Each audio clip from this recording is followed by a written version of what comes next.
Doktor, bolam isitma qilyapti. Dori yozib bersangiz. Bolangizni-chi bir kunda yaxshi qilaman. Mana bu kapelnitsani ulaysiz.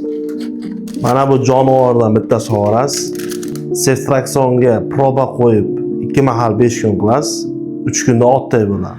Birinchi o'rinda umumiy qon tahlili va umumiy siydik tahlili topshirasiz, keyin maslahat qilamiz. Bu bolamning analiz javoblari.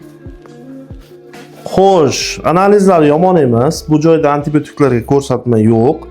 Virusli infeksiya ekan, demak, bu holatda siz farzandingizga ko'proq iliq suv ichirib, demak, sovuq ham, issiq ham bo'lmagan havoda saqlab turib va ko'proq oqsilli va vitaminli ovqatlarni berib turishingizni o'zi kifoya bo'ladi.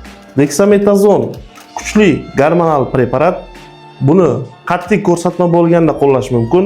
Ceftriaxon esa umumiy qon tahlilida leykotitlar soni oshganda, bakterial infeksiyaga shubha bo'lganda qo'llash mumkin.